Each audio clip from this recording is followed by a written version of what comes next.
Bonjour à toutes et à tous, j'espère que vous passez un très bel été. Cet épisode est un peu particulier, car cette semaine, j'ai décidé de diffuser une interview que j'ai donnée dans un autre podcast que j'aime beaucoup. Cet épisode a donc été diffusé sur Le Bon Usage, et je passe de l'autre côté du micro pour répondre aux questions de Marine. D'ailleurs, je vous recommande de vous abonner à son podcast passionnant qui interroge notre façon de consommer et qui part à la rencontre de personnalités engagées dans le vin, dans le tourisme ou encore dans l'alimentation. Et n'hésitez pas non plus à nous laisser des étoiles et des commentaires sur votre application d'écoute préférée. Avec Marine, nous avons parlé de mode, du pouvoir des vêtements, des problématiques de l'industrie textile et de la genèse du podcast Nouveau Modèle. Bon, sinon au mois d'août, je vais rediffuser vos épisodes coup de cœur et moi je vous retrouve à la rentrée pour découvrir des marques engagées et une nouvelle série qui, je l'espère, vous plaira. D'ici là, je vous souhaite un très bel été et une très bonne écoute.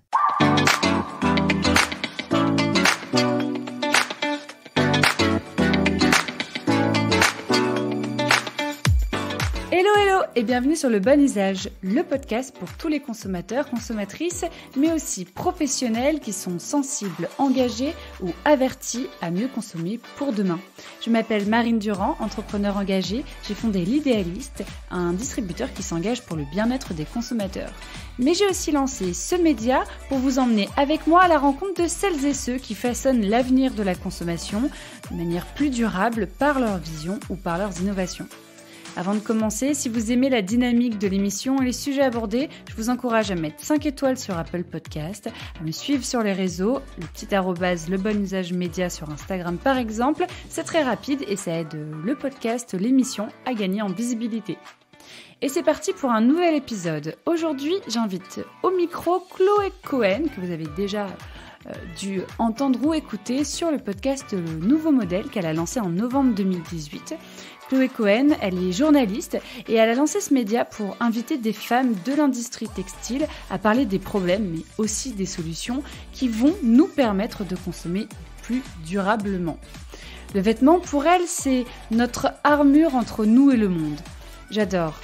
Elle découvre le monde de la mode pendant une prise de conscience progressive et elle décide, en qualité de journaliste, d'aller creuser ce sujet dont on parlait moins avant et surtout d'aller révéler au monde les enjeux de l'industrie aujourd'hui. Dans cet épisode, on échange sur la place et notamment la voix des femmes dans la mode, d'engagement, de fast fashion, d'émotion, de chaîne de valeur même. Chloé nous explique la complexité de cette industrie et de l'ensemble de la chaîne de production. On va parler aussi de société, du regard qu'on porte sur le vêtement et de son pouvoir politique. Elle vous donne ses conseils pour consommer de façon plus durable. Oui, c'est le thème de l'émission. Et bien écoutez, à vous les oreillettes, je vous souhaite une bonne écoute.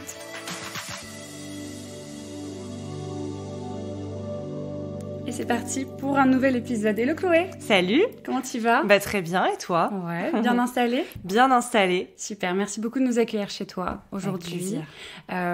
On est le combien ? On est le 12 mai, on a un soleil de dingue, on a une vue sur les toits de Paris. Ouais. Oui, j'avoue, c'est plutôt sympa. Enfin bon, on n'a pas une vue non plus hyper dégagée. Sur un toit de Paris. Voilà, c'est ça, exactement. ça donne la vision au moins. Écoute, nouvel épisode du Bon Usage. On va parler de mode. Tu t'appelles Chloé Cohen. Tu as lancé un podcast qui s'appelle Nouveau Modèle. Exactement. Qui parle de mode. Mais ce que je te propose, en fait, c'est que tu te présentes. En quelques mots, qu'est-ce que tu veux qu'on retienne de toi à la fin de cet épisode ?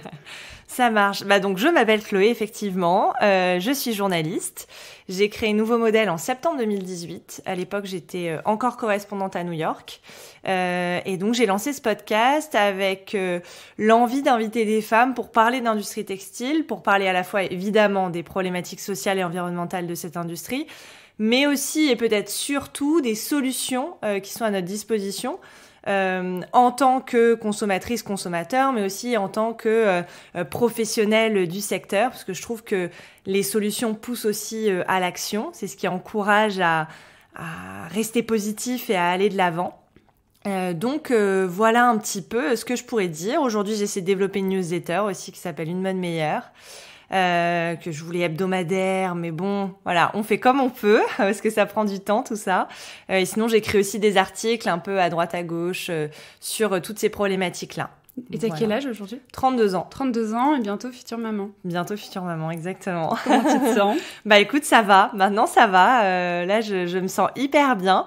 Les débuts ont été très difficiles avec beaucoup de nausées. Mais maintenant, pour l'instant, je suis au top. Et je sais que sur pas mal d'épisodes, il y a eu une prise de conscience de la part de mes invités au moment où ils ont eu leur premier enfant. Toi, ça fait déjà pas mal de temps que tu as eu cette prise de conscience. Est-ce que tu peux nous dire comment tu consommes aujourd'hui, et si ça a toujours été le cas ? Alors, ça n'a pas du tout été le cas, enfin pas toujours comme ça en tout cas. J'ai grandi comme beaucoup avec la fast fashion, donc j'ai été consommatrice de fast fashion, j'ai été consommatrice aussi de marques un peu plus haut de gamme qui se voulaient un peu plus responsables, et je mets des gros guillemets, en tout cas qui jouaient sur cette image-là, qui ne l'était pas du tout, mais à l'époque finalement je regardais pas l'étiquette. Et donc, en fait, j'ai eu une prise de conscience un peu progressive où je me suis posé des questions, notamment beaucoup aux États-Unis, parce que c'est un pays extrêmement passionnant, mais assez déroutant, parce que c'est à la fois un pays qui est très en avance sur beaucoup de sujets. Moi, c'est là-bas que j'ai découvert un peu l'univers de mode responsable. Et en même temps, quand on allait au supermarché, on avait encore plein de sacs plastiques. On voyait des gros 4x4 en permanence en ville, le chauffage allumé à fond et du coup les fenêtres ouvertes parce qu'il faisait trop chaud. Voilà, donc il y a tout ça qui a un peu mûri, et donc j'ai commencé à me poser énormément de questions, et notamment sur les vêtements que je portais. Ça s'est arrivé après l'alimentation, après la beauté. Ça a été un peu le dernier maillon de la chaîne. Et là, j'ai découvert un monde que je ne connaissais pas du tout. Un peu... Au début, j'ai un peu paniqué. J'ai plus rien acheté. Je savais plus quoi faire. Enfin, ça a été très difficile parce qu'en plus, j'aime les vêtements, mais au-delà de ça, je crois que tout le monde a besoin, enfin, on a tous besoin de s'habiller, et puis le vêtement, c'est hyper important. Ça dit qui on est, c'est un peu notre armure entre nous et le monde. Donc, ça reste, je pense, même les gens qui disent j'aime pas la mode, ils choisissent leurs vêtements, ça dit quelque chose d'eux, de toute façon. Ça me fait penser à l'épisode du Diable s'habille en Prada, quand elle lui fait le sermon sur la ceinture de la même couleur. Ouais, c'est exactement ça. Mais c'est vrai que voilà, c'est le vêtement dit beaucoup de choses au-delà de la mode. Enfin, je crois qu'on n'est même pas obligé d'utiliser ce mot-là, mais juste le vêtement. Donc quand on sait plus trop comment s'habiller, c'est un petit peu déstabilisant. Et donc là, j'ai commencé à creuser avant de lancer le podcast. Je me suis beaucoup renseignée.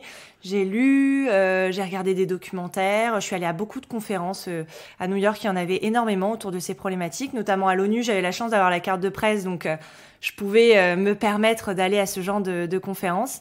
Et ça m'a énormément nourrie. Et là, je me suis dit, bon, si moi, je ne sais pas tout ça, je dois pas être la seule. Donc, allons creuser ce sujet-là. Tu es journaliste radio. Vas-y, fais quelque chose. Tout le monde écoute des podcasts aux États-Unis. En France, tu vois que c'est en train de prendre un petit peu. Parce que c'est vrai que j'ai eu l'idée, 2018, 2017. Enfin, c'était encore assez naissant. Et donc, je me suis lancée un peu comme ça. Et depuis, évidemment, ma consommation a complètement changé. Je crois que quand on se tourne de toute façon vers des marques responsables, étant donné que le prix est en adéquation avec combien doit coûter un vêtement, donc forcément c'est plus cher, eh bien on achète moins par la force des choses. Donc j'achète drastiquement moins de vêtements. Je me pose énormément de questions avant d'acheter. Comment je vais le mettre ? Alors le besoin, j'ai un peu de mal avec cette notion-là, parce qu'en vrai, personne n'a besoin de vêtements. Enfin, on en a tous suffisamment dans nos placards. Donc dire oui, j'ai encore besoin, non. J'ai pas besoin, mais j'ai envie aussi parce que mon style évolue, parce que mon corps évolue, parce que voilà, j'ai un peu de mal avec est-ce que j'ai besoin de ce t-shirt blanc ? Non, en soi pas forcément, je pourrais très bien mettre que des t-shirts noirs. Enfin, je veux dire, c'est pas indispensable quoi. Mais donc je me pose des questions avant d'acheter, ça peut mettre un mois, enfin je veux dire voilà, je suis plus dans une course à la consommation plus du tout. Et puis surtout, je creuse énormément ce qu'il y a derrière l'étiquette, quoi. Soit parce que j'ai toutes les informations sur le site de la marque, soit en posant directement des questions à la marque. Mais c'est vrai qu'on a moins tendance... Alors, première question à te poser, en tant que journaliste, tu aurais pu choisir un autre sujet que la mode, sachant que tu avais déjà entamé cette réflexion et cette transition dans, tu le disais, l'alimentation et la beauty, tout ce qui est cosmétique. Pourquoi tu n'as pas choisi un de ces deux sujets-là ? Peut-être parce que c'était plus couvert ou... Je trouvais que c'était plus abordé et qu'on avait plus d'informations à notre disposition. je trouvais qu'on était plus en avant sur ces sujets-là. Et le textile, ça me semblait extrêmement passionnant parce qu'il y avait il y a énormément de problématiques dans le textile. C'est les droits humains, c'est les droits des femmes beaucoup, c'est l'environnement, c'est du féminisme, de l'écoféminisme, c'est de l'agriculture, c'est du transport, c'est de la production. Enfin, c'est extrêmement complexe comme sujet. Et donc je me suis dit, c'est un sujet dont je vais pas me lasser, parce que c'est ça aussi quand on lance un podcast sur une problématique très niche. Faut être sûr de pouvoir avoir assez de choses à raconter. Là, ça fait 4 ans. C'est pas évident il y a toujours des choses à dire, mais je veux dire, de toujours intéresser, de toi, que ça t'intéresse aussi, parce qu'il faut toujours apprendre des choses. Donc, ça me semblait être un sujet assez complexe et assez complet. Et puis, comme j'y connaissais rien, je trouvais ça assez challengeant, en fait, de me pencher sur cette question-là. Et encore une fois, tout le monde s'habille, quoi. On peut sortir sans crème sur le visage, sortir nu, c'est pas possible. Donc je trouvais quand même intéressant de se pencher sur ça. Bon, c'est comme l'alimentation, on est obligé de se nourrir, quoi. Voilà, ça fait partie des besoins primaires, quoi. Voilà, c'est en soi, oui, on va pas mourir si on est tout nu, mais je veux dire, on peut pas. Voilà, dans la société, c'est voilà. Alors que on peut sortir sans maquillage, sans crème. C'est un autre sujet qui est tout aussi important, mais je veux dire, c'est pas la même approche. Et donc, le vêtement m'a intéressée pour toutes ces questions-là. C'est politique, il y a plein de choses derrière le vêtement. C'est plus... Et puis là, on parle de deux choses différentes. On parlait de besoin, donc avoir besoin de se vêtir autre que dans la tendance, en fait. On peut porter un t-shirt noir et avoir besoin de se vêtir parce que ça fait partie de nos mœurs et de notre société. Ou est-ce que c'est nécessaire de se vêtir parce que notre société nous impose de pas être nu dans la rue, tu vois? Oui, ça c'est une bonne question. C'est sûr que pour l'instant on n'a pas, il y a pas de, on peut être naturiste, mais je veux dire c'est pour les vacances, quoi. Voilà. Donc c'est pas forcément, on est quand même obligé d'avoir un pantalon, un t-shirt, ou une jupe, un t-shirt, j'en sais rien. Je veux dire juste d'être complètement vêtu, ou en fonction de tes traditions, ça peut être aussi un voile intégral. Je veux dire, il y a mille et une façons de se vêtir, mais il n'y a pas encore de société où les gens universel. Voilà, c'est ça. Ça me fait penser à ce parc naturiste à Paris. Je sais pas s'il existe encore, mais je sais pas. Anne Hidalgo avait ouvert un parc naturiste à Paris. Ok. Bon, il faut répondre à tous les besoins, mais voilà, c'est. faut pas se tromper. Voilà, de parc, c'est ça exactement. Faut pas se tromper de parc. Donc, tu as lancé, du coup, c'était en 2018, tu disais. Exactement. Donc, nouveau modèle. Tu reçois chaque semaine une femme engagée, créatrice, entrepreneur, styliste, activiste ou encore mannequin. Et tu disais que, en fait, on peut se poser la question, pourquoi que des femmes ? Parce qu'on sait que c'est un métier qui est quand même assez féminisé. Et pourquoi exclure des hommes de donner leur parole ? Ça, c'est une première question. Mais en cherchant un petit peu, j'ai trouvé une phrase où tu disais que les femmes étaient souvent stigmatisées. Pardon, j'aime pas ce mot. C'est pas facile ce mot. Stigmatisées dans la mode et notamment parce qu'elles sont les principales victimes de l'industrie textile. Oui. Alors pourquoi les femmes ? Effectivement, il y a 2 raisons. La première, c'est que souvent les femmes, ce sont celles qui font dans l'industrie textile, celles qui sont exploitées par des donneurs d'ordre, je veux dire, à la tête des grandes maisons de luxe, couture, il y a beaucoup d'hommes, de grands stylistes ou de grands patrons. Et derrière, ce sont des femmes qui font, et je trouvais que c'était important du coup de mettre ces femmes sur le devant de la scène. Et puis, donc voilà, il y a cette première raison-là, ce sont les premières impactées, donc je trouvais intéressant de montrer à quel point aussi ce sont les premières actrices du changement. Et la deuxième raison, qui est tout aussi importante pour moi, c'est qu'en tant que journaliste, j'ai très vite réalisé qu'on donnait énormément la parole aux hommes et très peu aux femmes.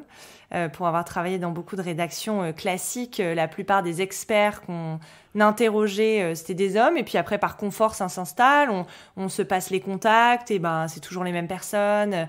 On fait pas forcément l'effort d'aller chercher des femmes. Là, je fais une série avec des chercheuses. C'est très rare d'entendre des chercheuses sur un podcast parler d'industrie textile. Oui, ça m'a pris du temps d'aller les trouver, de faire l'effort de chercher qui elles sont, ce qu'elles font, sur quoi elles travaillent. Mais c'est aussi extrêmement passionnant de pas tomber dans la facilité. Et donc pour moi, c'était important. Enfin, c'est à ma toute petite échelle, hein, très modestement, je pense pas changer les choses en faisant ça, mais disons que c'était ma façon à moi d'essayer de rééquilibrer les choses. Le jour où on aura une égale parité dans tous les médias entre les femmes et les hommes qui sont invités à venir s'exprimer, là, dans ces cas-là, je serais complètement ouverte à l'idée d'inviter des hommes. Mais c'est pas le cas. Je trouve ça intéressant parce que moi-même, là, en faisant ce podcast-là, j'invite beaucoup de personnes. Et en fait, malheureusement, je peux pas. Je cherche des projets avant de chercher qui les a fait, tu vois. Ouais. Quand il y a des cofondateurs, en général, quand je vois un cofondateur homme ou femme, je contacte la femme sur LinkedIn, tu vois. Mais c'est pas forcément celle qui va prendre la parole. Et ça m'étonne pas. Et donc, du coup, on me dit, alors c'est plus cette personne-là qui prend la parole. Ouais. Et donc, et ça pose question, hein. C'est souvent le cas. Dans les projets où il y a un homme, une femme, c'est pas tout le temps le cas, attention, ne pas le généraliser, mais je me suis rendu compte que très souvent, on entendait l'homme, quoi, alors qu'en fait, derrière, je veux dire, elle est tout aussi importante. Mais on a ce syndrome de l'imposteur, on ose moins parce que la société nous donne moins l'opportunité. Hein, je veux dire, c'est tout ce système patriarcal qui fait que c'est comme ça. Hein. Mais donc, je trouvais intéressant d'aller chercher des femmes. C'est hyper sympa. Donc, tu invites toutes ces femmes-là, engagées, créatrices, entrepreneurs, stylistes, pour parler de mode, de droits humains, tu le disais tout à l'heure, d'environnement, de féminisme, de responsabilité, donc de toute la manière dont tu es produit dans toute la chaîne, et d'engagement. Et j'ai beaucoup aimé ce mot. Alors, j'aime bien voir toutes les valeurs, en général, même dans les projets, et quand il y a un mot qui me saute aux yeux, c'est quoi l'engagement pour toi ? C'est une très bonne question. C'est une question que je pose à mes invités. Est-ce que vous vous considérez comme une personne engagée ? Et pourquoi ? L'engagement, pour moi, c'est faire quelque chose qui a du sens pour nous. C'est essayer à son échelle d'œuvrer pour le bien commun, d'œuvrer pour une cause qui nous dépasse un peu, de pas seulement penser à soi, à ce qui nous fait du bien, c'est aussi important, mais voilà, s'engager, c'est... Je le vois comme ça, c'est essayer de changer les choses à son échelle, d'œuvrer pour le bien commun. Et il y a 1001 façons de le faire. Souvent, c'est un peu déstabilisant parce qu'on a l'impression qu'engagement, c'est du militantisme. Et on n'est pas obligé de revendiquer, point levé, ce qu'on est en train de faire. On peut faire ça dans son coin, en silence, sans en parler. Le nombre de personnes qui s'engagent bénévolement dans des associations, sans le dire, c'est clairement de l'engagement, donc il n'y a pas besoin d'avoir une revendication particulière, mais juste de se dire qu'est-ce que je peux faire à mon niveau pour améliorer le monde dans lequel je vis et pour œuvrer pour une cause qui me dépasse un petit peu. Voilà comment je définirais l'engagement, mais c'est pas évident. Ça peut commencer aussi juste par chez soi, par les actions qu'on met en place. Complètement, je veux dire, faire une salle de bain ou une cuisine, zéro déchet, zéro plastique, déjà c'est extrêmement difficile, mais ça aussi c'est de l'engagement. Et on le fait pour soi évidemment, parce que essayer de préserver notre planète, ça nous fait du bien aussi, parce que c'est pas que ça nous achète une bonne conscience, mais quand même on se dit on essaie quand même à notre niveau de faire les choses bien, mais donc on le fait aussi pour quelque chose qui nous dépasse un peu, la planète, les nouvelles générations, éviter la pollution, voilà. Mais effectivement, ça peut commencer par des tout petits gestes. Généralement, on s'arrête pas là d'ailleurs. Enfin, c'est assez intéressant de voir à quel point, quand on commence à s'engager sur tout petit truc, se dire j'ai plus envie d'avoir de récipients en plastique dans ma salle de bain. Bon, déjà, c'est pas facile, ça prend du temps, mais généralement, on s'arrête pas là, c'est-à-dire que on va essayer de le faire un peu plus, puis on va s'interroger sur autre chose, sur ce qu'on mange, sur comment on s'habille, enfin voilà, et tout ça, petit à petit, fait que oui, tiens, je vais m'intéresser à ça, à ces sujets, je vais commencer à signer des pétitions, pourquoi pas, je vais marcher pour le climat, et chaque personne va à son rythme. Je crois pas qu'il y ait un type d'engagement. Il n'y a pas une seule forme. Il y a 1001 façons de s'engager. C'est ça qui est intéressant. Donc toi, tu as choisi le podcast. J'ai choisi le podcast. Tu as choisi le podcast pour t'engager. Et donc, tu l'as choisi aussi par ton métier, puisque en tant que journaliste, tu t'es dit, allez, je vais aller creuser ça parce qu'on n'en parle pas assez. Tu vas aller donner la parole aux femmes parce qu'on leur donne pas assez la parole. Donc, tu as choisi la mode pour ces mêmes raisons-là. Quel a été ton constat quand tu as parlé avec ces femmes, quand tu as fait tes recherches ton constat qui t'a fait un peu réaliser et prendre conscience de l'ampleur de la situation? Je crois que ça a été assez progressif. Déjà, je crois que mon premier constat, ça a été de me dire « Waouh, c'est fou toutes ces femmes qui s'engagent et tous les projets qu'il y a, qui existent pour faire changer les choses. » Ça, je trouvais ça hyper encourageant parce qu'il y en a tellement quand on commence à essayer de creuser et de chercher. Voilà, ça, je pense que c'est la première chose que je me suis dit. Bon, c'est cool. Il se passe quand même plein de choses. Donc, il y a vraiment des solutions à notre portée. Et après, ça a été, je sais pas si c'est un constat, mais en tout cas, plus le podcast avançait, plus j'apprenais de choses et plus je me rendais compte de la complexité de ce sujet-là. On a tendance, oui, c'est une déformation aussi dans le journalisme parce qu'on fait des sujets courts, qu'il faut intéresser le lecteur ou l'auditeur, ou il faut que ça aille vite, et donc on a tendance à essayer de simplifier, de trop simplifier des sujets qui sont extrêmement complexes, et donc de faire un peu des raccourcis. Et c'est beaucoup le cas dans l'industrie textile. Et ça, je m'en suis rendu compte à force de parler avec toutes ces personnes. C'est un sujet qui est extrêmement complexe. On voit beaucoup de chiffres passer, on voit beaucoup d'affirmations qui finalement sont complètement fausses. Mais c'est un peu des chiffres clés quand on entend la mode est la deuxième industrie la plus polluante au monde. Non, c'est pas vrai. Enfin, je veux dire, on ne peut pas le démontrer, on ne peut pas le prouver. Ce chiffre a été sorti un peu comme ça. On ne sait pas trop. Il a été dit plusieurs fois, d'abord aux États-Unis, puis repris dans la presse, parce que c'est un chiffre facile, en fait, de se dire tiens, ça, les gens peuvent visualiser quoi, de se dire la mode, c'est vraiment une industrie. Parce que dire c'est une industrie extrêmement polluante, c'est hyper vague. Malheureusement, c'est trop complexe pour donner un chiffre précis. La mode, c'est de l'agriculture, c'est du transport, c'est de la production, c'est de l'humain, c'est énormément de choses. Et avec l'état actuel de nos connaissances, on n'est pas capable de dire on a des chiffres à peu près, ça va correspondre à tant d'émissions de gaz à effet de serre par an, et encore, c'est une fourchette, on n'est pas complètement sûr parce qu'il nous manque des données. Ça, c'est extrêmement intéressant, et aux États-Unis, ils sont très en avance, ils font énormément de rapports sur ces questions-là. Et donc ça, j'ai réalisé, ça a été l'autre constat de me dire ah ouais, en fait, c'est bien plus complexe que ce que j'aurais pu imaginer. Donc quand tu dis que c'est pas la deuxième industrie, donc ce qu'on lit partout, ouais. Ça pourrait potentiellement être la première, mais ça peut potentiellement être la deuxième, ouais. Voilà. Mais c'est juste que ce chiffre-là, on sait même pas. Ça veut dire quoi la deuxième par rapport à quoi? Par rapport à quelles industries? Qu'est-ce qu'on met dans ce classement? Comment on a calculé ça? Sur quoi on s'est basé? Est-ce que c'est juste sur les émissions de gaz à effet de serre? Est-ce que c'est la pollution de l'eau? Est-ce que c'est tout? Est-ce que c'est aussi la confection? Parce que dans la confection, il y a de l'électricité. Quand c'est produit en Asie, c'est de l'électricité qui dépend du charbon, qui est extrêmement polluant. Qu'est-ce qu'on met dedans, en fait? Qu'est-ce que ça veut dire? Et en plus, les réalités sont tellement différentes d'un pays à un autre. Dans les pays asiatiques, effectivement, quand on va produire des fibres, quand on va créer des vêtements, on a besoin de machines. Ces machines fonctionnent à l'électricité. Cette électricité est principalement produite par du charbon. Donc, c'est extrêmement polluant. C'est moins le cas en Europe, où on a des énergies un peu plus propres.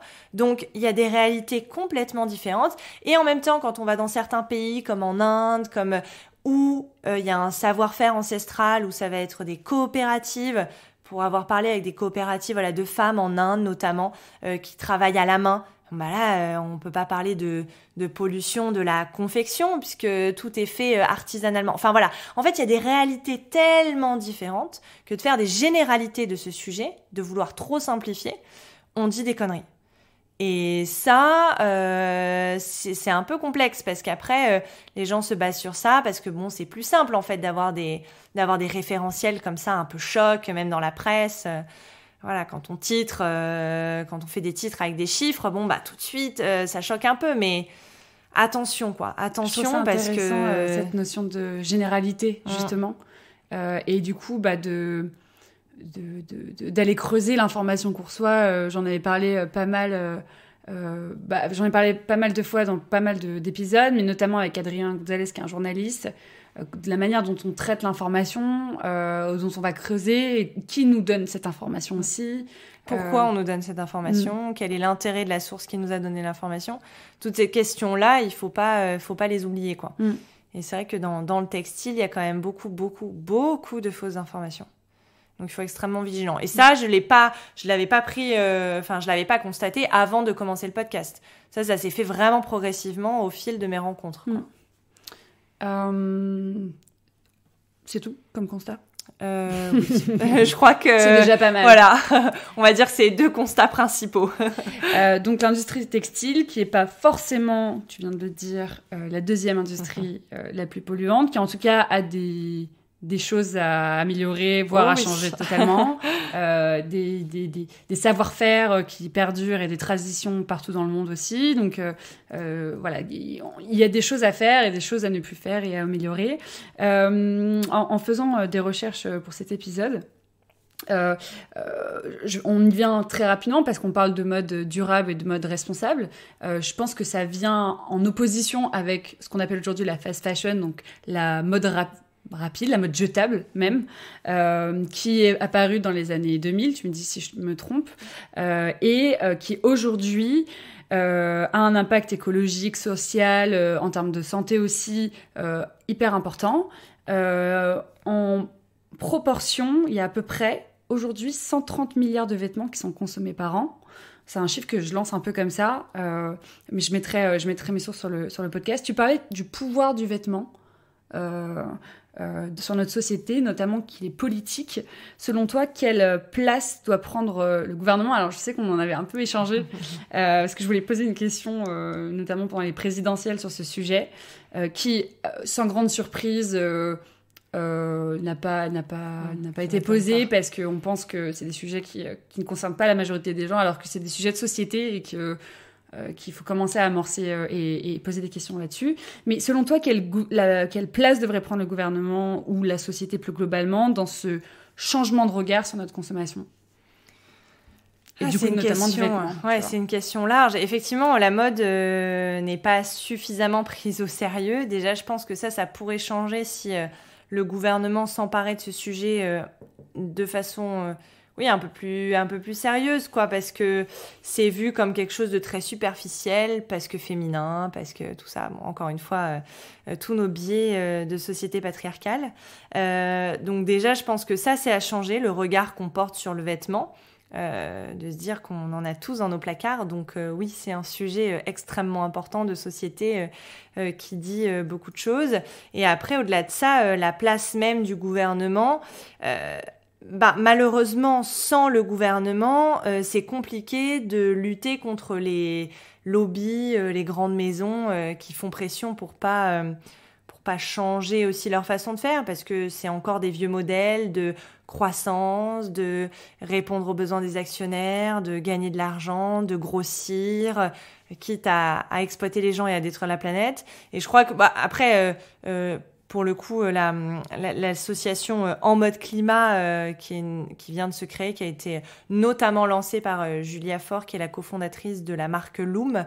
Avec plein de marques aujourd'hui, il y a énormément d'acteurs qui ont rejoint cette coalition pour demander au gouvernement de s'engager un peu plus, notamment en se disant, écoutez, c'est pas normal aujourd'hui que de faire fabriquer des vêtements loin dans des mauvaises conditions, sans se préoccuper de la planète, des gens, coûte moins cher à l'entreprise que de faire des vêtements plus proches, dans des matières qui polluent moins, en payant correctement les gens. C'est ce qu'on appelle la prime au vice. Forcément, les marques responsables partent avec un désavantage énorme, parce que les grosses entreprises qui délocalisent et qui ne respectent rien, ça leur coûte rien de faire fabriquer des vêtements. Donc après, le prix se ressent sur l'étiquette. C'est compliqué de demander aux gens de dire écoutez, oui, vous galérez déjà à finir vos fins de mois, mais par contre, c'est pas cool d'acheter en fast fashion. Non, enfin, je veux dire, il y a énormément de discours condescendants dans l'industrie textile sur ces sujets-là. Alors, il y a aussi beaucoup de gens qui ont les moyens et qui continuent d'acheter en fast fashion parce qu'ils continuent à acheter beaucoup. Ça, c'est un autre sujet. Mais au-delà de ça, c'est compliqué, voilà, de reposer, enfin de demander aux gens de faire tous les efforts et de se serrer la ceinture, voilà. Donc le gouvernement a un rôle à jouer en se disant attendez, on peut peut-être rééquilibrer les choses, soit avec une TVA adaptée, soit en taxant ces produits polluants. Je pense qu'au niveau de la financier, il y a des choses à faire pour permettre, soit en encourageant aussi, c'est-à-dire en ayant des systèmes pour accompagner, aider les marques responsables à se développer, parce qu'en plus aujourd'hui, avec le contexte international, la guerre en Ukraine, il y a une énorme pression sur les approvisionnements, donc les prix augmentent. Ça veut dire que les prix qui étaient déjà élevés, mais parce que c'est ce que devrait coûter un vêtement, continue à augmenter. Il y a beaucoup de marques là responsables qui communiquent un peu sur leur augmentation de leur prix à cause de l'augmentation du prix de la matière première. Ce que les grosses marques de fast fashion n'ont pas parce que eux ils absorbent les coûts. C'est-à-dire qu'ils payent tellement rien. Enfin, je veux dire, ils dépensent la plupart de leur argent dans le marketing et la communication et dans le greenwashing, quoi. Donc eux ils peuvent très bien rééquilibrer sans problème, sans que ça se voit. Donc là, le gouvernement aurait toute sa place parce que je vois pas très bien comment on va pouvoir rééquilibrer les choses autrement que par une action du gouvernement sur ce sujet-là. Les marques responsables, elles peuvent pas faire mieux. C'est-à-dire que déjà, c'est pas évident et clairement, les prix qu'elles proposent, ce sont des prix justes. Enfin, vraiment. Il y a pas d'arnaque, il y a pas de... Quand j'entends c'est cher quand même. Ouais, mais en fait, c'est ce que ça a coûté, quoi. Si tu veux correctement payer les gens, enfin, toi, tu travailles pas gratuitement. Il y a pas de raison que la personne qui a fabriqué ton vêtement travaille pour 3 francs 6 sous, quoi. Et puis la matière première, quand tu achètes une matière recyclée ou biologique, elle coûte plus cher que le pauvre bout de tissu polluant que t'as trouvé, que t'as fait fabriquer, quoi. Et donc les marques de fast fashion, je vois pas très bien non plus quel serait leur intérêt à augmenter drastiquement leur prix en mode du jour au lendemain. Ah tiens, si on payait bien les gens, alors qu'elles font des bénéfices énormes, que les actionnaires poussent encore à cette croissance, voilà. Donc si ça vient pas d'une tierce personne et nous les consommateurs, on n'a pas ce pouvoir-là malheureusement. Il y a que le gouvernement qui va pouvoir agir sur ça. Et je pense que ça c'est un peu le sujet principal. Enfin cette question de déséquilibre entre les prix responsables et les prix fast fashion, ou en tout cas, je pense qu'il y a plusieurs leviers. Et l'autre, c'est la quantité de vêtements qui est produite. Tu as cité un chiffre et puis qui ne fait qu'augmenter. On consomme de plus en plus, on produit surtout de plus en plus de vêtements. Et là aussi, il faut qu'on fasse... Ils viennent de lever... Ça aussi, c'est-à-dire que c'est quand même hallucinant de se dire que financièrement, enfin les actionnaires, les fonds d'investissement continuent à soutenir ce genre de pratiques. On connaît le pouvoir de l'argent, enfin on sait à quel point les banques sont importantes. Quand on voit que Total réussit à faire un prêt de 8 milliards de dollars, si je dis pas de bêtises, auprès de banques comme BNP, Société Générale, pour financer des projets extrêmement polluants, leurs branches gaz, pétrole. Franchement, on a envie de baisser les bras, quoi. Qu'est-ce qu'on peut faire, nous, à notre niveau, pour lutter contre ça? Je veux dire, ces grandes institutions ont un énorme pouvoir. Et donc, déjà, ce serait bien qu'on arrête de soutenir ces projets, enfin que les banques, les actionnaires arrêtent de soutenir ces projets qui sont en train de détruire la planète. Enfin, en plus, je vois pas très bien l'intérêt qu'ont ces personnes parce qu'ils sont concernés tout autant que nous. Je veux dire, on peut plus vivre sur la Terre. L'argent n'aura plus aucun intérêt. Enfin, je veux dire, plus rien n'aura de valeur si notre planète devient inhabitable, si on fait face, et c'est ce qui va se passer, à des événements météorologiques énormes, à des flux migratoires parce qu'on pourra plus vivre dans les parties sud qui seront devenues trop chaudes à cause des sécheresses. Enfin, j'ai du mal à comprendre pourquoi il n'y a pas encore ce shift et pourquoi on est encore très court-termiste, quoi. Quand le GIEC nous parle de 2030, et que les gens ne paniquent pas, moi je comprends pas. Enfin, quand je dis les gens, je parle de ces personnes-là, pas les gens de tous les jours, je pense paniquent. Hein. On est tous un peu déstabilisés par tous ces chiffres-là. C'est assez flippant, mais j'ai vraiment du mal à comprendre pourquoi au niveau institutionnel, il n'y a pas de prise de conscience. Je vois pas ce qu'ils attendent. Parce que dans 10 ans, ce qu'ils font n'aura plus aucun intérêt si à côté de ça, on n'a plus de nourriture, on n'a plus d'eau, on n'a plus d'air, et donc ça vraiment c'est quelque chose que qui me met très en colère parce que je ne comprends pas quoi. Vraiment. Et donc oui, le gouvernement a un énorme rôle à jouer sur toutes ces questions-là. Et pardon, je me suis égarée, mais quand je parlais de la production des quantités de vêtements, pareil, là aussi, je pense que on pourrait instaurer des quotas, on pourrait. Enfin, je pense que ça me paraît pas complètement déconnant de demander ce genre de choses.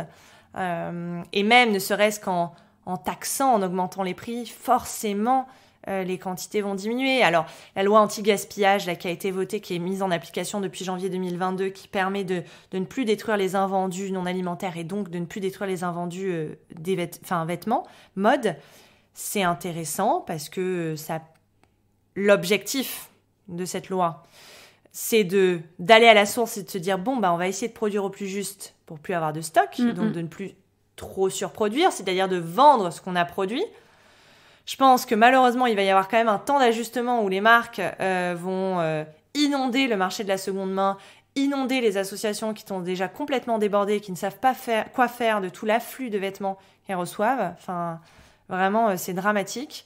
Mais peut-être qu'à terme, ça va permettre de rééquilibrer et de réguler. Donc, c'était une bonne proposition qui a été votée, qui a été proposée notamment par Brune Poirson. Mais depuis, elle a été, mise au placard. Elle a quitté le gouvernement, on va dire. Elle est chez Accor maintenant, ouais, c'est ça ? Elle est chez Accor, ouais.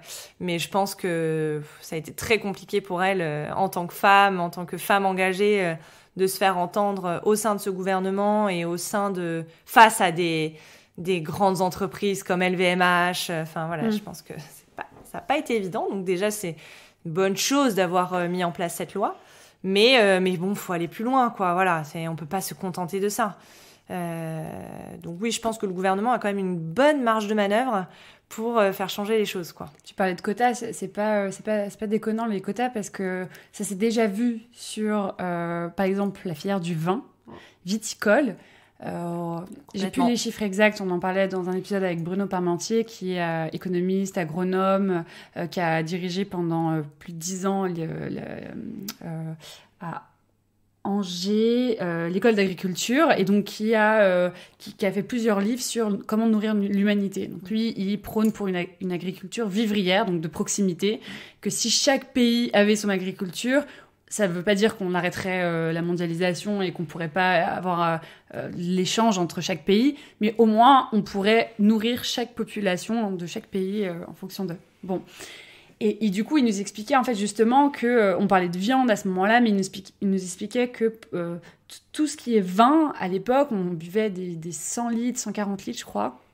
Et qu'en fait, il y a une loi qui est passée pour limiter à 40 ou 60 litres. J'ai plus les chiffres exacts, donc j'ai pas envie de dire, je vais te donner une range. Et qu'en fait, il y a eu, les viticulteurs étaient pas contents, on manifestait, etc. En fait, ça s'est régulé, puisque au lieu de vendre leur vin à 3 € la bouteille, de 1 litre, ils ont vendu à 8, à 13 € les 75 centilitres. Et en fait, maintenant, nous, ça ne nous choque pas du tout. Enfin, je veux dire, on achète nos bouteilles. Il y a encore des vins qui viennent du fin fond de l'Espagne et qui sont vendus à 2 € la bouteille. Et tu te demandes qui s'est fait avoir dans l'histoire, quoi. Mais au moins, ils sont plus justement rémunérés. Ils n'ont pas perdu plus d'argent que ça. Ça s'est régulé. Le vin a été de meilleure qualité parce qu'avant, c'était... pratiquement de la piquette, quoi, coupée à l'eau. Il nous disait, parce qu'il a 73 ans, donc il a vécu tout ça. Il disait, nous, on coupait à l'eau tellement le vin était imbuvable, quoi. Et donc, ça s'est régulé. Et c'est au début, c'est toujours quand on a un changement qui est imposant dans notre manière de vivre et dans nos mœurs, on le prend toujours à cœur et on pense que c'est pas possible et on a l'impression qu'on touche à notre confort individuel d'avoir acquis ces droits de vivre de cette manière-là. droit acquis, mais en fait, qu'on a imposé aussi, tu vois. Bien sûr.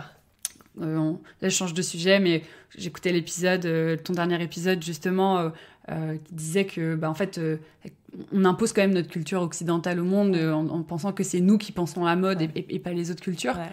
Alors que, en fait, c'est vrai que moi, cet épisode-là, il a fait hyper résonance, quoi. C'est vrai, en fait. On a l'impression que la culture occidentale, c'est la culture qui lead la mode, quoi, qui l'a pensée, qui l'a créée, qui va trouver aussi les solutions, alors qu'on pourrait la réfléchir tous ensemble, enfin, avec les gens qui font aussi, justement. Ils ont peut-être limite plus de voix que nous, mais mais complètement. Mais c'est hyper intéressant, ces parallèles avec le vin. C'est-à-dire 2 économistes que j'ai interrogés, des chercheuses, qui m'en ont beaucoup parlé de cette filière du vin et qui font énormément de parallèles avec la mode en disant il faut qu'on régule. Enfin, ça s'est déjà produit, ça s'est fait dans d'autres filières, notamment du vin, c'est ce que t'expliquais. Donc c'est possible. Puis moi, je le vois même par rapport à... Alors, depuis que j'ai lancé le podcast, globalement, j'ai fait des efforts de dingue et je consomme totalement différemment. Même chez moi, la manière dont je trie, dont je fais attention, comment je consomme mon électricité. On a fait un épisode sur l'énergie. Vraiment, je fais attention à tout. À chaque fois que je rencontre quelqu'un, ça résonne en moi, en fait. Je me dis, si j'ai l'information, pourquoi je le ferais pas, tu vois? Et c'est aussi de se dire, demain, on parle de ça, on parle de transparence, etc. aussi, mais peu importe le choix que tu fais, si tu le fais en tout acquis de conscience et enfin, je veux dire que tu sois au courant de toutes les infos. Je pense que la majorité de la population ne sont pas au courant. Ouais. Il y en a aussi beaucoup qui les ferment moyens les yeux. on a la chance de pouvoir changer. Mais bon, il faut déjà que ça commence par nous. Ouais. Enfin, voilà, quand on a les moyens, il y a plein de gens qui peuvent, mais qui le font pas encore, avant de demander à tout le monde de le faire, quoi. Et puis, justement, j'entends beaucoup, on entend beaucoup que l'écologie, c'est un problème de riches. Alors, moins en moins maintenant, je vois de plus en plus d'articles qui passent en disant pourquoi c'est aussi un problème de pauvres. Enfin, ça, c'est vraiment les 2 extrêmes, et je le dis de façon un peu brutale, mais et dans n'importe quelle industrie, d'ailleurs, parce que si demain, on doit faire attention dans n'importe quelle industrie, la cosmétique, l'alimentation, la mode, son électricité, ses plantes, enfin peu importe quoi qu'on achète, en fait, effectivement, comment on fait pour finir les fins de mois. Donc, une mode écologique, on peut le ramener aussi au pouvoir d'achat des consommateurs. C'est forcément un privilège, comme tu le dis, puisque aujourd'hui, on a la chance de pouvoir en parler, de pouvoir se poser la question, alors que... Enfin, moi, ça fait 1 an et demi, 2 ans que je suis entrepreneur et c'est pas facile et j'ai la chance d'avoir ma famille derrière moi. Mais c'est vrai que ça a été un effort de me dire que soit j'arrêtais de consommer des choses. Et là, je suis un peu dans la phase que ça a traversé, de se dire j'achète plus rien et je vois ce dont j'ai besoin, justement. En se disant, j'ai fait un tri de dingue dans mon placard. Il y avait plein de choses que je mettais pas du tout. Et donc voilà, vraie remise en question de tout ça. Mais autre que du pouvoir d'achat, est-ce que tu penses pas que c'est aussi un problème d'éducation de la société ? Parce qu'on parle de mœurs, que dans d'autres cultures, on apprend différemment. Parce qu'on fait miroiter, enfin, je sais pas si c'est à juste titre ou pas, mais que c'est l'argent qui fait le bonheur. C'est-à-dire que on nous apprend que posséder beaucoup, c'est réussir sa vie. Tu vois, c'est ces concepts un peu de réussite que, en tout cas, moi, j'ai grandi avec ces concepts de réussite-là. J'ai un modèle social de mes parents qui sont partis de rien dans des HLM et qui ont bossé mais comme des dingues toute leur vie à pas avoir de vacances, à construire, à tout sacrifier pour leurs enfants, etc. Et moi aujourd'hui, si j'ai la chance de pouvoir avoir le confort de vie que j'ai aujourd'hui, c'est grâce à eux. Mais du coup, j'ai aussi ce confort de vie de me poser la question de qu'est-ce qui me rend vraiment heureux dans la vie parce que j'ai ce confort de vie-là financier. Oui, on n'a pas cette corde au cou de se dire... enfin, même si entrepreneur, moi non plus. Enfin, je veux dire, si parfois, les fins de mois qui sont plus difficiles que d'autres, quoi. Faut pas croire que voilà. Mais oui, j'ai un toit sur ma tête. Je vis à Paris. Enfin, clairement, je fais partie des personnes les plus privilégiées en France. J'ai eu de la chance, pareil, comme toi, de grandir dans une famille qui a pu m'apporter tout ça, que je manque de rien, que je fasse des études. Donc Donc, il faut aussi que ça commence par nous, enfin, toute cette réflexion-là, parce qu'on a justement cette chance de pouvoir se poser des questions. Mais l'éducation, oui, et je trouve que ce qui est encore plus important, c'est l'éducation des nouvelles générations. Moi, j'ai jamais parlé de mode à l'école, de vêtements. Enfin, personne m'a jamais dit comment fabriquer, comment recoudre un bouton, faire un ourlet. Et je dis pas qu'il faut revenir à ce côté très sexiste de les filles à la couture. Voilà, pas du tout. Mais en fait, juste que de façon générale, aux enfants, on t'apprenne en fait c'est quoi un vêtement, d'où ça vient, parce qu'on s'habille aussi petit. Enfin, c'est tout autant important que de savoir ce qu'on mange. Enfin, je trouve que c'est génial, moi, tous ces ateliers sur les potagers pour les enfants. Enfin, et il devrait y avoir aussi des choses sur l'industrie textile, et pas forcément les tout petits. Ça peut être aussi au collège, au lycée. J'ai fait quelques interventions en université ou même dans un lycée. Enfin, je veux dire, ils ont envie de savoir. Encore faut-il faire l'effort d'y aller, de leur donner les clés pour décrypter une étiquette, pour comprendre. Au lycée, on aime les vêtements, enfin ça fait partie de son identité, c'est là où on se construit, c'est hyper compliqué parce que il y a le style, il y a la pression sociale, mais donc je pense que ça pourrait faire partie d'un tout d'informations qui est indispensable et qu'on n'a plus. Enfin, c'est tout bête, mais essayer de recoudre un bouton, enfin ça prend un temps. Enfin moi, ça me prend un temps fou. Bon, j'ai pas les compétences, mais je veux dire, c'est là où on se dit, ah ouais, donc, faire un vêtement en entier, c'est coton quand même. Enfin, sans mauvais jeu de mots, mais je veux dire, c'est difficile, quoi, de faire un t-shirt, vraiment. Et c'est en faisant aussi qu'on prend conscience de l'importance des personnes qui fabriquent nos vêtements.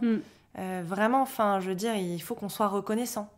Parce que ces personnes-là, elles travaillent dans des conditions atroces, même dans des pays qui payent correctement. Je veux dire, une usine, c'est bruyant, il fait chaud parfois, il faut être un peu dans la pénombre parce que sinon ça fait des reflets par rapport aux positions des mains et donc on peut pas coudre correctement sur la machine à coudre. Enfin, on est quand même penché souvent, il y a des problématiques de mal de dos. Enfin, c'est des métiers qui sont extrêmement difficiles. On peut pas se permettre de se dire ce t-shirt-là, je le prends, je le jette. Enfin, derrière, il y a tellement de travail. Enfin, je veux dire, c'est vraiment difficile de faire un vêtement. Et ça, je crois qu'on en prend conscience en allant sur place, en allant voir. Déjà, si toutes les marques pouvaient faire l'effort d'aller voir tous leurs ateliers, ce serait formidable. Et puis, tout bête, mais oui, recoudre un bouton, ça fait mal aux yeux, il faut se concentrer. Un ourlet, moi, je suis incapable de faire un ourlet. Il faut qu'on apprenne à redonner cette valeur-là aux vêtements, aux gens qui font. Et ça passe par l'éducation. Ça passe par, on vous montre comment on fait, on vous apprend, on invite les gens qui font des vêtements, enfin on leur donne la parole, on les invite dans les lycées, dans les écoles pour montrer. Moi je suis sûre que ça passionnerait les élèves. Et puis ça créerait des vocations aussi parce que finalement... je me souviens moi que je ne savais et globalement on ne sait pas ce qu'on veut faire. On nous demande en troisième tu veux faire quoi dans la vie, je sais pas, je suis en troisième, j'ai même pas 15 ans, on me demande ce que je veux faire de ma vie, enfin je savais pas. Et tu parlais de réussite ou ce genre de choses, cette pression là. On nous parle d'école de commerce, bien sûr. Et on nous parle et au-delà même de ça, j'ai envie d'aller même plus loin. Moi je me souviens que mon but c'était d'aller en ES, tu vois. Et en ES ou en S, je savais que j'étais pas du tout compétente en maths et en scientifique, donc pour moi c'était inaccessible. Et encore, si j'avais pu faire S, je serais allée en S parce que je savais que c'était le truc le plus dur. Et d'ailleurs, ça me fait penser enfin, ça me fait pas penser, mais ça me fait aller dans une réflexion de se dire, mais en fait, on veut toujours aller là où il y a du résultat. Tu vois, c'est-à-dire aller là où c'est plus dur, comme ça, regarde. Là où t'es plus méritant d'avoir, tu vois. Pourquoi la filière L est malheureusement la plus dévalorisée parce que c'est plus littéraire, c'est plus subjectif, on va analyser des livres, on va être plus dans... Alors que c'est hyper intéressant, quoi. Enfin, quand tu commences... moi, si j'avais pu faire elle, j'aurais fait, mais clairement, c'était pas possible. Non, mes parents m'ont dit, non, tu vas faire S parce que dans j'étais dans une petite ville, dans ton petit lycée, c'est la seule filière avec laquelle tu vas pouvoir réussir. C'est toujours ces mots-là, gagner sa vie, par exemple. Cette expression, elle me pose beaucoup de questions. Ça veut dire quoi? Ça veut dire que si j'ai pas d'argent, je perds ma vie? Enfin, ça n'a aucun sens, en fait, cette expression de gagner sa vie. Et on la répète à longueur de journée. il faut gagner sa vie. Je veux dire, non, on n'a pas besoin de... Et c'est un rapport à l'argent. Oui, toujours. De réussite, de l'argent. Et d'ailleurs, en anglais, on voit bien la différence entre win, earn. Tu vois, il y a un mot pour le mot gagner, qui est un mot qui est relatif à l'argent qu'on va gagner, et win, qui est plus soit la compétition, soit tu gagnes quelque chose. Alors qu'en français, on a le même mot, on ne sait pas. Et c'est là où, du coup, c'est ce que je te disais, on nous fait miroiter que l'argent, c'est le but de la vie. Ultime. Le but ultime de la vie. Et pour les entreprises aussi, c'est pour ça qu'elles sont dans une recherche de croissance, de production. Qu'on répond plus justement à ça. Et je me faisais une réflexion en marge de cette réflexion-là d'ailleurs, que l'argent qu'on a, c'est pour acheter plus mais moins cher, et pas moins et plus cher, en valorisant la chaîne de valeur. Et je pensais à ce magasin qui est Action, où genre tout est limite, c'est outrant comment c'est pas cher en fait. Quand tu vois que par exemple un cadre c'est censé valoir 14 € et qu'en fait là-bas ils sont à 1 € ou même à 50 centimes.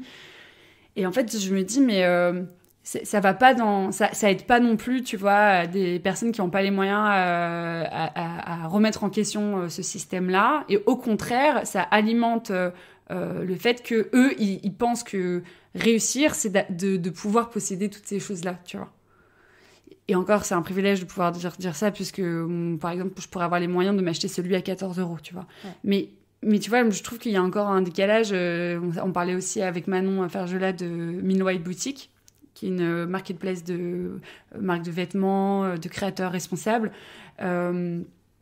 Justement, en fait, que c'est à cause des marques de fast fashion qu'on pense que tout coûte 3 €, 4 €. On a perdu la notion de valeur de vêtements. Ouais. Ce que dit Sophie Kurkjean là, dans l'épisode, l'épisode 1 de la série, là, Elle pense la mode, c'est ça. C'est intéressant de se demander à quel moment on a perdu la notion de valeur du vêtement ou des choses de façon générale. Et de qualité aussi. Ouais, et de qualité. Et sur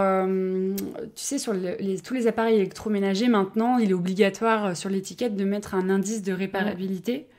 Et je me posais la question, je ne sais pas si c'est en cours ou si ça avait déjà été mentionné ou tu vois, pensé, pourquoi pas sur des vêtements d'avoir un indice de durabilité. Par exemple, sur... le t-shirt que je porte, même sur les DDM, tu vois, on parle sur l'alimentation, sur plein de sujets d'industrie, on a cet indice-là qui va nous permettre de nous repérer dans le temps le temps qu'un produit va pouvoir durer. Alors, il y a un projet en cours sur le textile qui est l'affichage environnemental. Au niveau français et au niveau européen, c'est un micmac pas possible parce qu'encore une fois, l'industrie textile est extrêmement complexe et donc de prendre en compte toutes les mesures, c'est pas évident. Tout le monde n'est pas d'accord. Il y a eu plein. Donc là, il y a un test qui va être fait donc pour donner une note. C'est comme le Nutri-Score, en fait, A, B, C, D, E sur un vêtement, qui est censé prendre en compte toute la partie environnementale, du moins, la durabilité, la production, la pollution, tout ça. La partie sociale, non, malheureusement. Donc c'est là où c'est un petit peu embêtant. Donc c'est en cours. Le problème avec ce genre de notation, c'est que on va noter un produit. Imaginons, je sais pas, mon t-shirt. J'ai un t-shirt de sport en ce moment, Adidas. Donc c'est pas la marque la plus responsable au monde. Ils font des efforts, tout ça, mais clairement, non, on peut pas qualifier mon t-shirt d'étant responsable. C'est compliqué dans le sport de trouver des t-shirts d'ailleurs de qualité. Moi, je galère vraiment en termes de marque. J'en ai testé des marques responsables, mais ça dure pas en fait. Ok. Donc, chez moi, les coutures craquent. Donc c'est un peu compliqué. Donc, tu fais beaucoup de sport ? Je fais beaucoup de sport, ouais. Et du coup, imaginons mon t-shirt, je sais pas, il est fait en polyester recyclé. C'est du 100% recyclé. Il est noté, je sais pas, B parce que, allez, on va être gentil, il est fait au Portugal, ça m'étonnerait, mais il est noté B dans la notation. On va prendre comme ça. Pour autant, ça ne veut pas dire que Adidas est noté B. Parce que sur le reste de ses actions, elle est plutôt notée E, voire Z, quoi. Et du coup, c'est là où ça devient problématique. Parce qu'en fait, ça n'encourage pas l'entreprise à changer toutes ses pratiques. Disons que sur ma note B du t-shirt, j'ai pas, par exemple, la surproduction de l'entreprise. J'ai pas... j'ai pas tout ce qu'elle fait, son greenwashing et tout. Et c'est là où moi ça me pose problème, parce que ce qu'il faudrait, c'est d'avoir que des produits A de marque A, quoi. Et c'est là où je sais pas si ça va être suffisant pour provoquer une prise de conscience sur il faut changer complètement notre système et nos pratiques. Alors c'est sûr que c'est mieux de consommer un produit B qu'un produit Z, mais ce qui serait mieux pour avoir un vrai impact, c'est de changer la culture d'entreprise. Et ça m'étonnerait que le projet d'affichage environnemental, comme il est pensé aujourd'hui sur le textile, le permette. Et donc ça j'avoue, ça me pose question. Donc après, c'est la même chose aussi sur le Nutri-Score ou ce genre de choses. Ça permet de faire, d'avoir conscience, exactement, de poser des bases. Donc c'est intéressant pour le consommateur ou la consommatrice, mais on va pas suffisamment loin. Et je sais pas si on a le temps en fait pour ces petits pas. Et je parle pas au niveau des gens, hein. Enfin, je veux dire déjà faire des petits efforts, des petits gestes quand on est un consommateur, consommatrice, c'est génial. Je parle vraiment au niveau entreprise, au niveau gouvernement. Je suis pas sûre qu'on ait encore le temps pour ce genre de petites actions. Surtout si on continue, en fait. Ouais. Parce que si à côté de ça, ils continuent à surproduire, même si c'est des produits A, si tu continues à produire plein de t-shirts en coton biologique, je m'en fous, quoi. C'est-à-dire que tu continues à produire tout autant et donc à polluer extrêmement, parce que le coton, c'est quand même s'il est biologique, c'est de l'eau, c'est quand même une certaine pollution. Donc c'est là où c'est encore une fois l'industrie textile est complexe, quoi. Donc ouais. Je sais pas si j'ai répondu précisément à la question. Si, tu as parfaitement bien répondu. Je voulais revenir sur quelque chose que tu as dit tout à l'heure, d'ailleurs en introduction. Tu as parlé du fait que tu avais un problème avec le mot besoin, parce qu'en fait on a tous, en tout cas la majorité d'entre nous, on a tous des vêtements, on n'a pas forcément besoin de se racheter un t-shirt, puisque j'en ai pas mal déjà dans mon placard. Et en fait j'ai vu un post d'une créatrice qui a une marque sur LinkedIn. Ah, pardon, on entend mon chien. On va le mettre dans la cuisine, comme salut, ça il va aller... Oui, salut. Voilà, on vous présente Silver. Ouais. Un jeune chien, donc un peu foufou. Allez Silver, tu vas boire dans la cuisine ? C'est bon. Allez, dis-donc. Allez, voilà. C'est bien. Pour continuer, je vais revenir sur une notion que tu as mentionnée dans ton introduction. Tu parlais du fait que tu avais un problème avec le mot besoin, parce qu'on a tous des vêtements dans nos placards, et qu'on n'a pas forcément besoin de s'en racheter, en tout cas à court terme, quoi. C'est pas une nécessité absolue.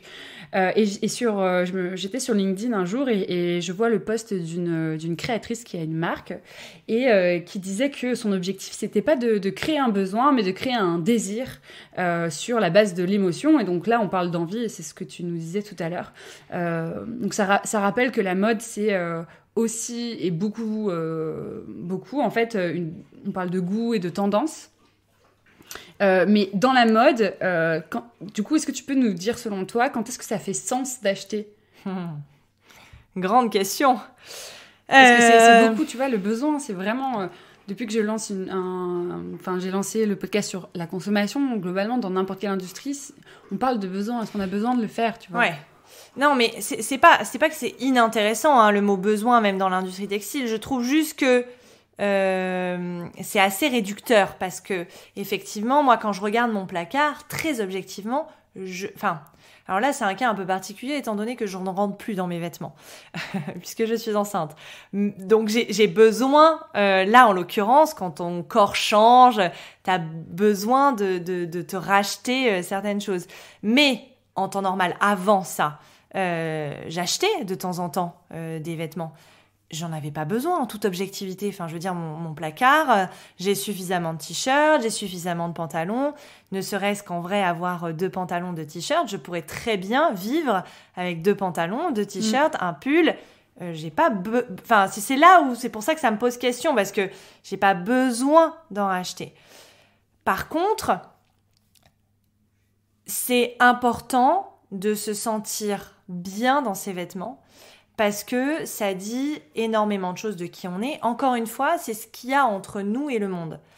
Et on a envie de dire des choses, on a notre personnalité évolue, notre style évolue en fonction, par exemple, je sais pas, d'un événement important. On a envie de se sentir en confiance. Il y a beaucoup de marques qui jouent sur ça, mais c'est vrai. C'est-à-dire que parfois, je sais pas, on a une présentation, on a un entretien, on a envie d'être vraiment en confiance dans ses vêtements. Et c'est là où on peut avoir envie d'acheter quelque chose qui va nous procurer cette sensation-là. Mais je ne crois pas que ce soit un besoin fondamental parce que, encore une fois, je pourrais très bien y aller avec un pantalon, un t-shirt, quoi. Donc, c'est là où le vêtement, il y a quelque chose d'un petit peu différent qui parle plus à l'affect, à la sensation, à ce qu'on ressent. Donc, c'est pour ça que c'est un peu réducteur et parfois, je trouve que c'est un peu culpabilisant aussi. On culpabilise beaucoup les gens en leur disant « Attends, si t'as pas besoin, n'achète pas ». Ouais, mais alors du coup, je me fais plus jamais plaisir. Je veux dire, la vie est dure quand même pour tout le monde. On a un contexte qui est pas évident. Oui, ça fait partie quand même de certains petits plaisirs, de se dire oh là là, j'ai trouvé ce pantalon chez cette marque, en plus que j'adore, elle a des super valeurs, il est hyper beau, il me va super bien. J'ai envie de l'acheter. Oui, mais par contre, ce qui est important, c'est vraiment de prendre la réflexion, de se dire est-ce que je vais le porter ? C'est là où vraiment, pour moi, cette question-là est fondamentale. Est-ce que je vais le porter ? Et donc, de prendre le temps, de ralentir, de pas succomber à l'achat pulsion. C'est là où peut-être la différence est un peu, la frontière est un peu fine, mais là, pour le coup, on n'a pas, on n'a pas le besoin de succomber à l'achat tout de suite. Parce que justement, notre placard étant déjà bien rempli, on a de quoi s'habiller. Je peux attendre 1 mois, je peux attendre 2 mois avant de succomber à cet achat plaisir. Et donc, ça permet aussi de prendre du recul, de se dire bon, ah ouais, là, ce matin, je l'aurais bien mis avec ça, ou enfin voilà, de se projeter. De se projeter, exactement. Et alors là, on a une notion de plaisir qui est extrêmement importante, où on a remis de la valeur dans le vêtement, où on a mis de l'affect, et donc on y est attaché à ce vêtement. Et c'est pour ça que le besoin, encore une fois, ça peut desservir aussi, parce que je crois qu'on n'a pas dans le besoin, on n'a pas forcément cette notion de plaisir où on va en prendre soin, on va aimer ce vêtement, on va vouloir le transmettre ce vêtement à ses amis, peu importe après, mais et donc je crois que voilà, l'émotion dans la mode et dans le vêtement, c'est extrêmement important et qu'il faut pas réduire simplement aux besoins. Je suis contente de t'avoir posé cette question. Ça m'a fait prendre une autre perspective. Ça résonnera en moi après cet épisode. Bah, tant mieux alors. Tu as lancé le collectif. D'ailleurs, je ne sais pas si le mot collectif convient, mais le mouvement, peut-être Une mode meilleure, où avec pas mal de créatrices, vous vous engagez justement pour une Fashion Week à Paris notamment, plus responsable. Est-ce que tu veux nous en dire 2 phrases ? Oui, bien sûr. C'est un projet qui date un peu, qui est un peu compliqué à mettre en place parce que le contexte est un peu complexe aussi, un peu compliqué, pardon, ça fait beaucoup de répétitions, mais pour toutes les marques. Donc en gros, c'est un défilé, on a réduit ça un peu l'objectif c'est quand même d'encourager la mode responsable, de les mettre en avant, parce que quand on est une marque responsable, justement, on a des prix tellement justes et tout qu'il nous reste peu généralement pour faire de la com, du marketing, ce genre de choses. Et donc, pour être une vraie alternative à la fast fashion et pouvoir concurrencer ces marques-là qui, elles, ont un énorme budget communication, il faut qu'elles soient connues, ces marques-là. Il faut les mettre en avant. Et donc, c'est l'objectif du Mode Meilleur, d'essayer de mettre en avant toutes ces marques responsables lors d'un défilé qui devrait avoir lieu en fin septembre 2022 avec le Conscious Festival. Si tout se passe bien, je peux pas le promettre à 1000%, mais voilà, en tout cas, l'objectif de Une mode meilleure, c'était vraiment ça, c'était de se dire, si on met en avant les marques responsables, c'est comme ça aussi qu'elles vont pouvoir devenir des vraies alternatives à la fast fashion. Et c'est aussi comme ça qu'on va attirer l'attention du gouvernement sur il faut les aider, il faut les accompagner, il faut que financièrement, produire responsable ne coûte pas plus cher à une marque que produire de façon dégueulasse, quoi. En parlant de Voilà. gouvernement, je sais que tu as écrit à Emmanuel Macron il y a quelques années de ça. Est-ce qu'il t'a répondu ? Pas lui en tant que tel, mais son gouvernement, oui, ses équipes ont répondu, qui sont en charge de ces sujets-là. On a échangé pendant une bonne heure. C'était pendant un déconfinement, donc c'était par Zoom. C'était intéressant, on sentait qu'il y avait une vraie volonté. Et c'est souvent le cas d'ailleurs, dans les équipes opérationnelles. Pardon, il y a une vraie volonté de changer.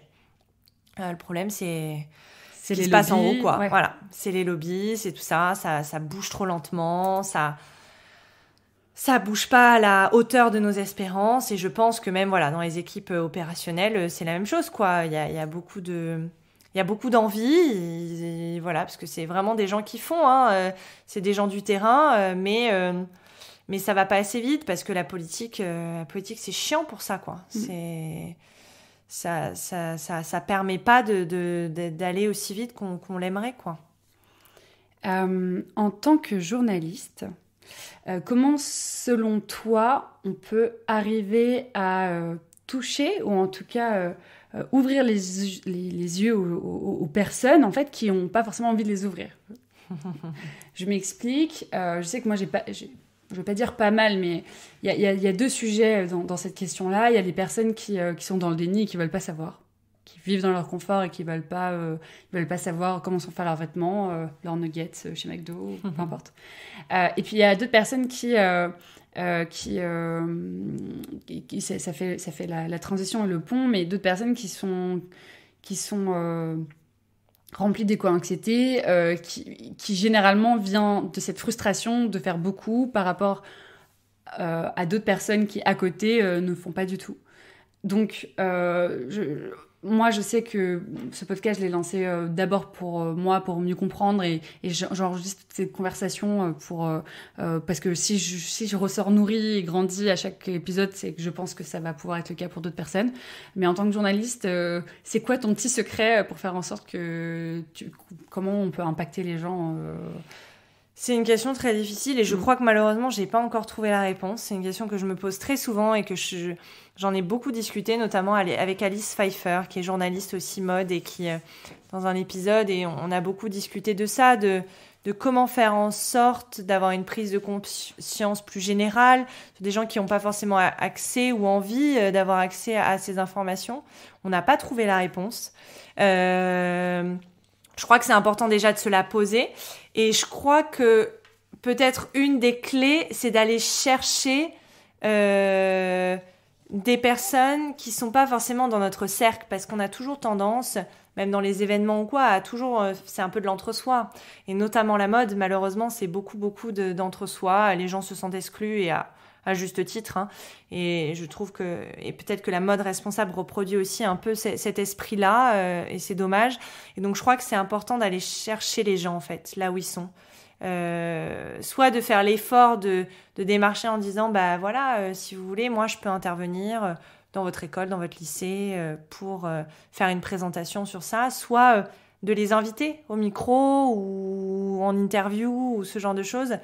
Et de faire l'effort d'aller chercher les gens qui font pas partie de notre entre-soi, de notre cercle, de toujours les mêmes personnes, parce que parler entre gens convaincus, ça a ses limites, quoi.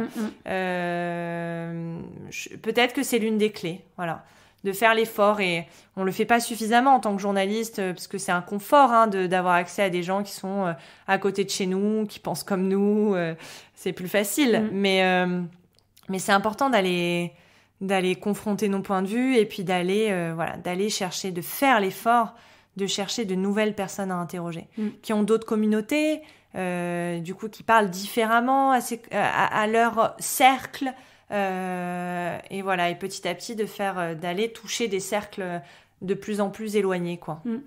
Je trouve ça hyper intéressant parce que c'est vrai que bon, là, ça fait une dizaine d'épisodes sur le bon usage, mais tous les invités que ce soit des hommes ou des femmes, ont des choses se rassemblent autour des mêmes convictions et des mêmes mots même presque, tu vois, qui viennent ressortir sur le podcast, mais de manière totalement différente parce que ils ont été nourris d'expériences différentes, ils n'ont pas toujours consommé comme ça, ils n'ont pas tous eu les mêmes déclics ou les mêmes inspirations pour consommer de cette manière-là, mais au final il y a la même chose et je trouve que c'est aussi intéressant de se dire ok, j'ai pu consommer comme ça, il faut se laisser faut être ok avec ça, il faut pas se mettre trop la pression non plus parce que c'est chacun fait ce qu'il peut au moment où il peut. Et surtout ce que j'adore dans ce podcast là, c'est toutes les anecdotes en fait qu'on va pouvoir me donner. Du coup j'en profite pour te demander quelle est l'anecdote qui a le plus résonné en toi de toutes tes interviews, ou qui t'a le plus alors je sais pas si c'est marqué, une anecdote, mais un des épisodes qui m'a le plus chamboulé, c'est l'épisode avec Dilnur Rehan sur la situation ouïghour. Ouais. Ça, clairement, je crois que ça fait partie de mes épisodes. Enfin, c'est rare. Ça peut arriver à des invités de se mettre à pleurer, parce que c'est des sujets qui sont quand même... Quand on parle de droits humains, j'ai eu quelques personnes qui ont pleuré en parlant des conditions de travail de personnes dans l'industrie textile. Ça a été le cas avec Dilnur Rehan, mais c'était dur parce que là on parle d'un génocide, qu'on parle de choses quand même qui sont extrêmement graves. Bon, non pas que le reste soit pas grave, hein, je dis pas ça du tout. Ça l'est tout autant, mais je veux dire c'est des sujets qui un peu plus connus, mais je sais pas comment l'expliquer. Mais en tout cas ça a été très fort et puis voilà, c'était son vécu à elle, raconté, enfin, elle est touchée personnellement, donc quand quelqu'un est touché vraiment personnellement par la situation, forcément, en tant qu'humain, ça nous impacte encore plus, quoi. Et donc, c'est une femme extraordinaire, quoi, qui se bat tous les jours pour essayer de faire reconnaître ce génocide, d'essayer de faire en sorte que les choses bougent, quoi, et ça change pas, et parce que nos politiques font pas l'effort, pas suffisamment pour condamner tout ça, pour empêcher que des produits, des vêtements fabriqués avec du coton qui a été récolté par des Ouïghours arrivent en France. Enfin, c'est dur parce que en plus on se sent un peu démuni, quoi, face à tout ça, et donc ouais, je crois que ça a été l'un des épisodes les plus durs que j'ai enregistrés sur les derniers mois, quoi. Ouais. C'est l'épisode combien, tu sais? Non, j'ai arrêté de numéroter mes épisodes. Okay, ouais. Je les numérote plus, donc je nomme les. Enfin, encore une fois, ouais, voilà, c'est vrai que les numéros c'est pratique, mais ça déshumanisé un peu. Donc c'est vraiment avec le nom des invités. Elle s'appelle Dilnur Rehan. Voilà, il faut remonter dans les applications pour le trouver, mais et c'est sur la situation des Ouïghours, quoi. C'est intéressant, c'est une question que en fait dans la chaîne de production de vêtements, c'est vrai que on voit la marque donc qui va penser créer le vêtement, en tout cas le dessiner. On sait qu'il y a des usines qui vont fabriquer, qui peuvent être localisées partout dans le monde, que ce soit en Chine, au Portugal, en France, et donc on connaît tous les scandales humains, mais il y a aussi les fabricants de matières premières qu'on a tendance à oublier, que ce scandale des Ouïghours, justement, qui est dans la fabrication de coton, non pas dans les usines, mais c'est les champs de coton, c'est un peu l'exploitation moderne, quoi, l'esclavage moderne. Et d'ailleurs, je me souviens plus du documentaire, mais il y a aussi le coton qui vient de Syrie et qui est financé par Daesh. Et donc, j'ai pas pu trouver plus d'infos récentes, mais en 2015, ça représentait 1,2% des t-shirts qui étaient vendus en France. Ce qui est quand même, on dépasse 1%, quoi. Quand on sait le nombre de vêtements qu'on achète par an, ça revient à beaucoup de vêtements qui potentiellement, potentiellement entre guillemets, pour pas dire que ça finance le terrorisme aussi. Comment c'est possible que ça... Tu vois, en fait, je me pose cette question de me dire, mais comment on sait pas ça quand moi j'achète mon vêtement, que ce coton... Alors, peut-être que c'est un manque d'information parce que c'est difficile de remonter la chaîne et que peu de marques font l'effort de faire ça, en fait. C'est très difficile parce que c'est des mélanges aussi beaucoup. C'est pas juste 100% coton qui vient de Turquie, par exemple, ou qui vient d'Ouzbékistan, ou qui vient de Chine. C'est c'est parfois des mélanges et donc c'est extrêmement difficile d'avoir une traçabilité complète. Alors quand on a du coton labellisé, GOTS par exemple, on peut remonter. C'est là où c'est intéressant quand on a un peu soit des entreprises qui nous accompagnent dans ça, Fairly Made, Good Fabric, qui permettent de remonter la chaîne et d'arriver jusqu'au champ. Mais encore faut-il avoir envie de le faire, ça prend du temps, ça coûte de l'argent et souvent les entreprises préfèrent investir dans le marketing plutôt que dans ça. Et attention, hein, je blâme pas, le marketing, la communication, ça reste utile hein, quand on fait la promotion de produits engagés, on en a besoin. Mais je veux dire, dans le greenwashing. Et du coup... C'est remonter une chaîne de fabrication quand on l'a pas fait dès le départ, quand on l'a pas pensé dès le départ et qu'on s'en est pas préoccupé, c'est extrêmement difficile. Après, aujourd'hui, c'est un peu difficile d'entendre cet argument parce qu'on se dit, bon, ça va, quoi. Depuis, par exemple, 2013 et l'effondrement du Rana Plaza, cet immeuble qui s'est effondré au Bangladesh et qui a tué plus de 1000 personnes, qui abritait des ateliers de confection textile pour des marques, des grandes marques. On se dit quand même, quoi. Les marques auraient pu faire l'effort, mais la prise de conscience, et la pression des consommateurs est assez récente et donc, maintenant, elles le font, ça prend du temps. Elles le font pas tout le temps. Il faut que la direction aussi donne, qu'il y ait une impulsion de la direction. C'est pas tout le temps le cas. Donc, c'est la traçabilité dans l'industrie textile extrêmement difficile. Il y a énormément d'opacité, quoi. Et donc, on se retrouve avec des situations comme ça. C'est ce que tu disais. Finalement, c'est beaucoup plus complexe qu'on peut le penser. Ouais. Et il y a énormément de parties prenantes. Ouais, des sous-traitants. Et ça se régule. C'est ce qu'il faut de plus en plus. Il faut imposer, quoi, aux entreprises. Il faut qu'on ait accès à ces informations et il faut que les gens posent des questions aussi. Réclament aussi l'information. Ça, c'est extrêmement important. Justement, quels sont tes conseils pour demain aider la personne qui nous écoute en ce moment à mieux choisir ses vêtements ou en tout cas en toute conscience responsable? Je dirais que peut-être, pour commencer, se tourner vers des sites multimarques de marques engagées, ça peut aider. Je pense à We Dress Fair notamment, qui est un site formidable, Dream Act aussi, qui répertorie énormément de marques engagées. Ça peut aider parce qu'en plus, ils donnent beaucoup d'informations sur les étiquettes, sur comment c'est fait. Et donc, ça peut être un bon début de formation avant de se lancer tout seul à la recherche de marques plus engagées. Donc, je crois que ça peut déjà être un point de départ. Et puis après, se poser la question, une fois de temps en temps, prendre un t-shirt qu'on a dans son placard, regarder l'étiquette, se dire « Ah tiens, c'est quoi la matière ? Ça a été fabriqué où ? J'adore cette marque. Peut-être que je pourrais lui poser une question, lui envoyer un mail, ça coûte rien. Ou un message sur Instagram, ça me prend 30 secondes. Bonjour, je voulais savoir comment sont faits vos vêtements.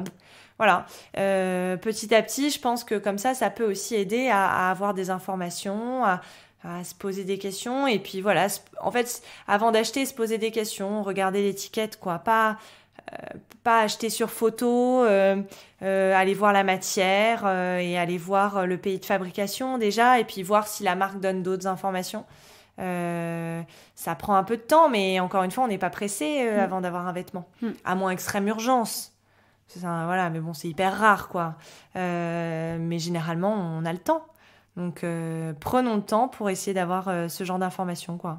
Et puis après, les médias, essayer de se renseigner. Il y a de plus en plus d'articles. Marie-Claire en fait de plus en plus, par exemple. Je dis ça parce que j'écris des articles pour eux sur ces questions-là, le podcast, voilà. Allez, essayer de chercher l'information. C'est ça. Pour finir cet épisode, qui est-ce que tu aimerais entendre sur le sujet de la consommation, n'importe quelle industrie, que tu aimerais écouter sur le podcast? Oh waouh, question difficile. Alors attends, je vais prendre un peu le temps de la réflexion. Sur le sujet de la consommation. Est-ce que forcément français? Écoute, non, pas forcément. Pas forcément. Bon, profiter du fait que je sois bilingue pour ouvrir le podcast. Alors, en anglais, parce que sinon je peux pas. Oui, non, bien sûr. J'adorerais entendre Yvan Chouinard qui a créé Patagonia. J'ai déjà entendu sur certains podcasts, mais sur un podcast français, ce serait génial. Il a quand même ouvert la voie sur toutes ces problématiques-là. C'est un peu un précurseur sur tout ça. Donc ça, ce serait top. Et après, peut-être français quand même, enfin française aussi.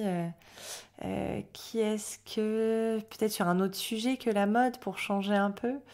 Il y a un sujet qui t'intéresse, que tu es curieuse de découvrir? Ouais, moi, c'est l'agriculture qui m'intéresse énormément, parce que c'est aussi un lien avec la mode. Et je trouve que ce sujet-là est extrêmement important. Enfin, comment on va faire pour nourrir tous les gens sur cette planète, surtout avec les conditions actuelles. Je trouve qu'il y a pas mal de problématiques à aller explorer, de biodiversité, de plantes, enfin... Ouais, c'est un sujet que je maîtrise pas du tout et je serais curieuse d'entendre. Je t'invite à écouter l'épisode avec Bruno Parmentier. Ok, justement. très bien. On parle de comment nourrir l'humanité. Ok, bon j'écouterai ça, mais voilà, sinon avec une agricultrice ou une carrément. Productrice de fibres, même de lin ou de fibres textiles, je pense que ça peut être intéressant. Ça peut être de voir la différence aussi sur ce qui est alimentation. Oui, globalement, aussi, l'agriculture. Voilà. L'agriculture, c'est un sujet qui m'intéresse. Super. Merci beaucoup pour ta recommandation. Merci beaucoup pour ton temps. Merci infiniment de m'avoir invitée. C'était génial. On a appris beaucoup de choses. J'espère. Tu as le mot de la fin pour conclure cet épisode. Ce sera un grand merci de m'avoir écouté parler. Et toi et les personnes qui écoutent cet épisode. Et j'espère surtout que vous avez appris des choses. Et n'hésitez pas à venir débattre avec moi s'il y a des choses avec lesquelles vous n'êtes pas d'accord ou vous avez envie d'autres informations. Surtout sur Instagram, en fait, ce sera le plus pratique. Nouveau modèle podcast. Voilà. Nouveaumodèle.podcast. C'est ça. Surtout si vous avez envie d'en savoir plus sur le monde de la mode et aller creuser un petit peu, parce que c'est vrai qu'on avait 1 heure, donc il faut essayer de cadrer. Merci beaucoup. Merci beaucoup à toi.